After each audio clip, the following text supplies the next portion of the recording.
우리는 누구나 살아가면서 마음이 흔들리는 순간을 경험합니다. 때로는 이유 없이 공허함이 찾아오고, 때로는 설명할 수 없는 눈물이 흐르기도 합니다. 또 어떤 때는 사람들과 함께 있어도 외로운 마음이 떠나지 않고, 밤이 깊어질수록 잠을 이루지 못하는 경우도 있습니다. 많은 사람들은 이런 징후를 단순히 마음이 약해진 것이라 여기거나 우울증의 신호라고 말합니다. 그러나 성경은 우리의 내면 깊은 곳에서 일어나는 이런 흔들림이 하나님께서 선택하신 자에게 주시는 특별한 증거일 수 있음을 보여줍니다. 하나님은 사랑하는 자를 다루실 때 세상이 쉽게 이해하지 못하는 방식으로 역사하십니다. 고통과 외로움, 눈물과 공허함 속에서도 하나님은 분명히 말씀하시며 그 과정을 통해 더 깊은 은혜와 부르심으로 인도하십니다. 그러므로 오늘은 우리가 겪는 내면의 징후들이 단순히 연약함이나 병이 아니라 하나님이 택하셨다는 증거임을 함께 살펴보고자 합니다. 첫째, 삶의 의미를 자꾸 묻는 것은 하나님이 더 큰 부르심으로 인도하시는 사인입니다. 사람은 누구나 살아가면서 의미를 찾으려 합니다. 그러나 평소에는 바쁜 일상 속에서 그 질문을 깊이 하지 않습니다. 학교와 직장, 가정과 사회 속에서 맡겨진 역할을 감당하다 보면 그냥 그렇게 하루하루가 이어지고 주어진 틀 안에서 반복되는 삶이 익숙해집니다. 그런데 어느 순간부터는 그 익숙함 속에서도 마음 한켠에서 설명하기 어려운 질문이 계속 고개를 듭니다. 나는 왜 살아가고 있는가? 내가 지금 가는 길은 맞는 길인가? 내가 꿈꾸는 목표는 진짜 가치 있는 것인가 하는 물음이 떠나지 않는 것입니다. 이런 질문이 자주 마음에 일어난다면 그것은 단순한 고민이나 철학적 사색 때문이 아닙니다.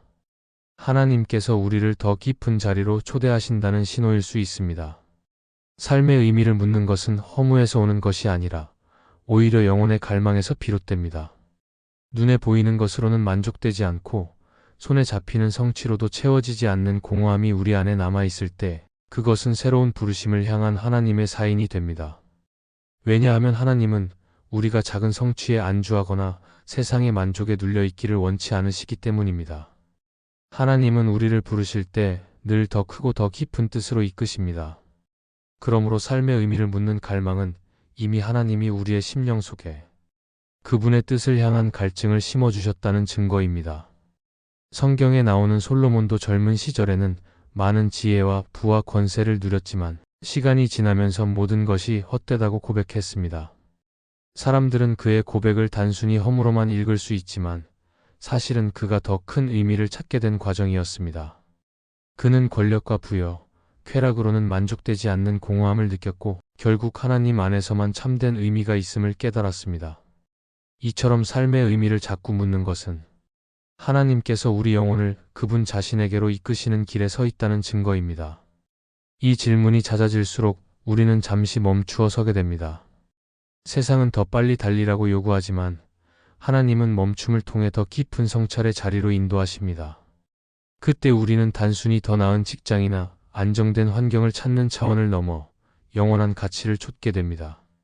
세상에서 높아지는 것보다 하나님과의 관계가 더 중요해지고 사람들의 인정보다 하나님의 뜻이 무엇인지 묻는 일이 중심이 됩니다.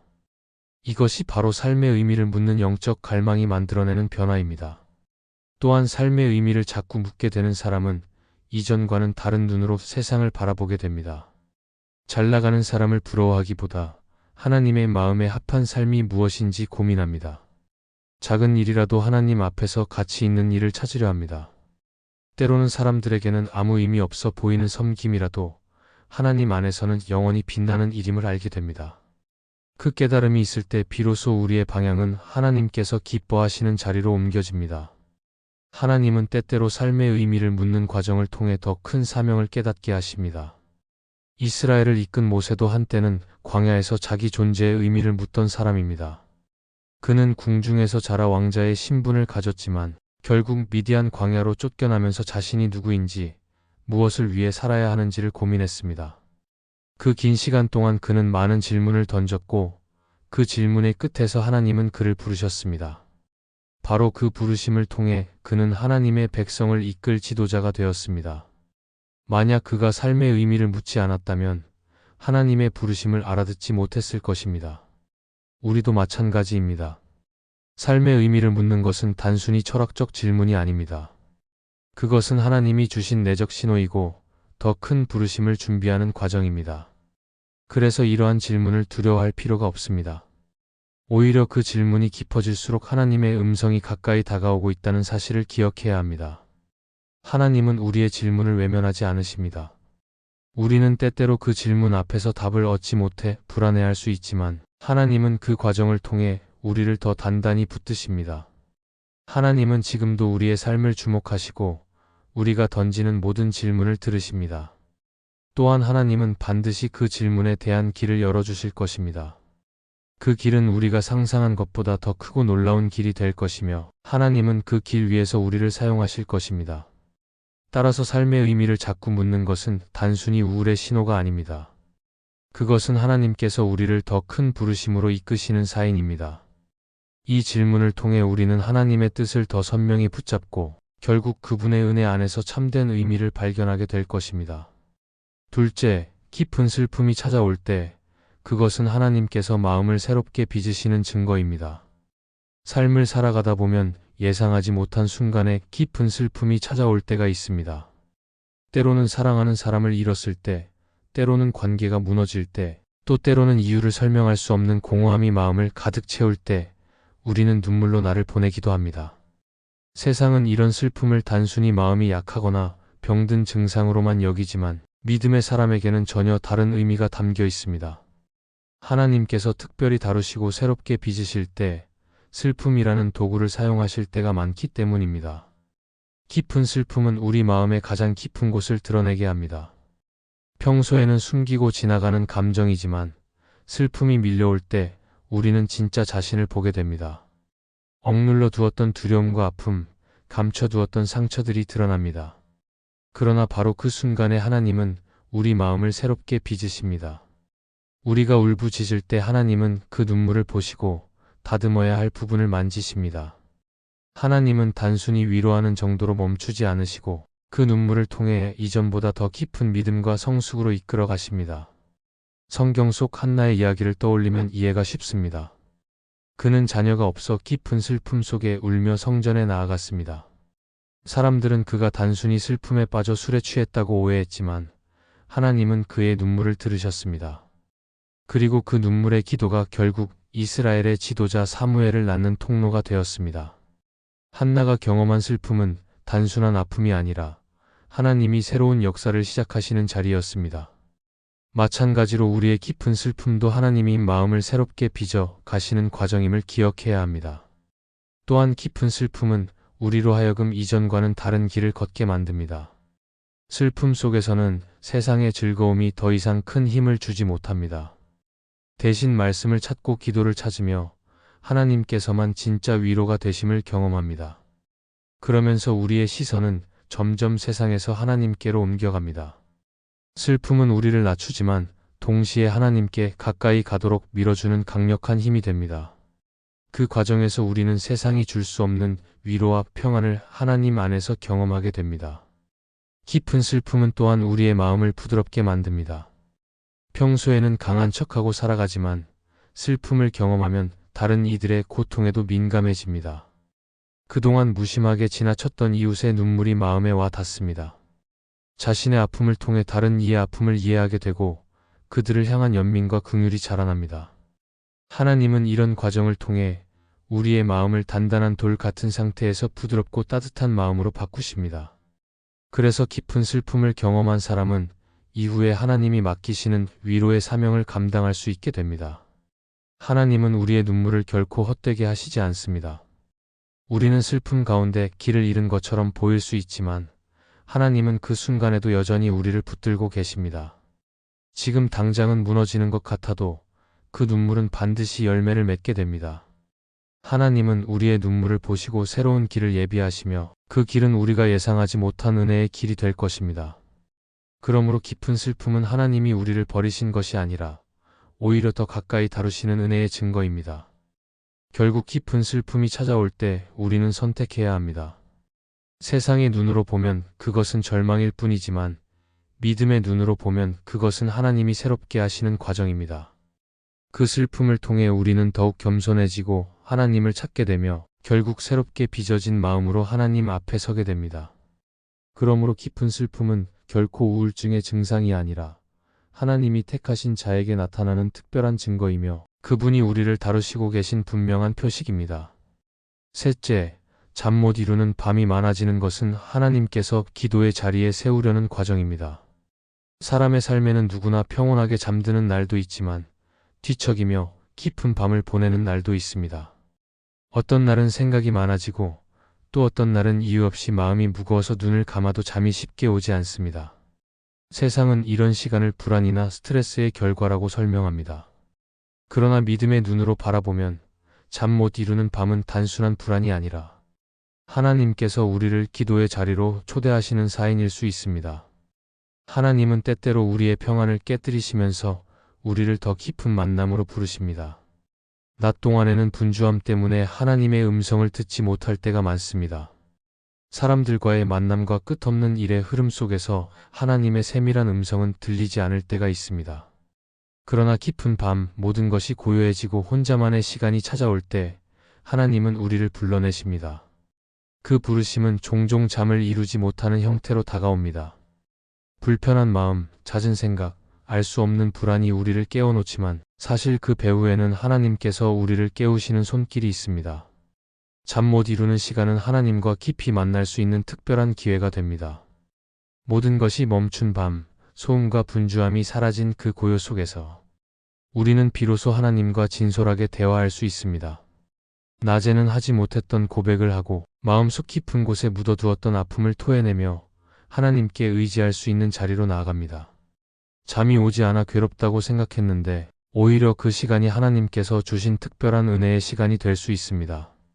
그때 흘리는 눈물의 기도는 낮 동안의 어떤 화려한 말보다 더 진실한 기도가 됩니다. 잠 못 이루는 밤을 통해 우리는 하나님의 뜻을 분별하게 됩니다. 인간적인 계산이나 계획으로는 설명되지 않는 상황 앞에서 우리는 홀로 깨어 하나님께 묻게 됩니다. 왜 이런 일이 일어났는지, 앞으로 어떻게 걸어가야 하는지, 내가 해야 할 선택은 무엇인지 그분 앞에 진지하게 묻습니다. 그 과정 속에서 하나님은 우리의 마음을 열어주시고 말씀으로 길을 보여주십니다. 기도의 자리에 세워진 사람은 혼자 싸우는 것이 아니라 하나님과 함께 방향을 찾게 됩니다. 또한 잠 못 이루는 밤은 우리의 신앙을 연단하는 시간이 되기도 합니다. 그 시간은 고통스럽지만 그 고통을 견디는 가운데 신앙의 뿌리가 깊어집니다. 쉽게 해결되지 않는 문제를 붙들고 기도하다 보면 인내를 배우게 되고 기다림 속에서 하나님을 더욱 신뢰하게 됩니다. 하나님은 우리의 삶을 한순간에 바꾸실 수 있는 분이지만 때로는 깊은 밤의 과정을 통해 우리를 천천히 단련시키십니다. 그래서 잠 못 이루는 밤이 많아질수록 우리는 오히려 하나님과 가까워지고 영혼이 성숙해집니다. 성경에서 야곱도 야복 강가에서 홀로 밤을 보내며 하나님과 씨름했습니다. 그는 잠을 이루지 못한 채 밤새도록 씨름했지만 그 시간은 그의 인생을 바꾸는 전환점이 되었습니다. 그 밤 이후 그의 이름이 바뀌었고 그는 새로운 사명을 감당하는 사람이 되었습니다. 마찬가지로 우리의 잠 못 이루는 밤은 결코 헛되지 않습니다. 하나님은 그 시간을 통해 우리를 깨우시고 새로운 길로 인도하십니다. 이처럼 잠 못 이루는 밤은 하나님의 특별한 손길입니다. 우리의 몸은 지치고 마음은 무겁지만 그 시간에 하나님께 부르짖을 때 우리의 영혼은 오히려 새 힘을 얻게 됩니다. 하나님은 우리의 속삭임 같은 기도도 들으시고 눈물 속에 담긴 호소도 놓치지 않으십니다.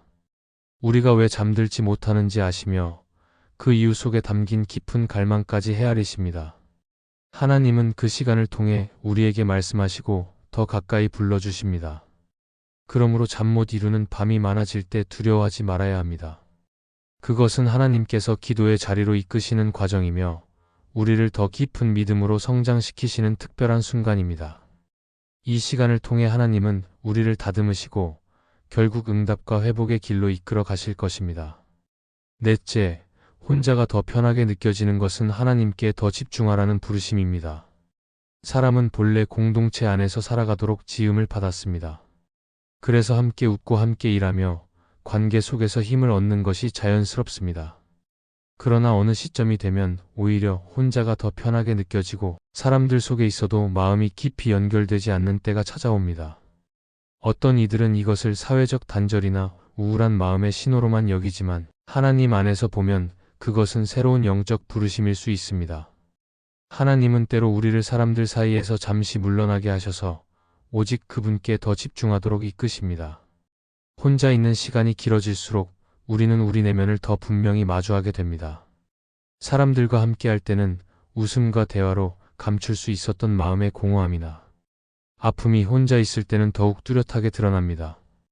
그러나 바로 그 순간 하나님께서 우리를 만나 주십니다.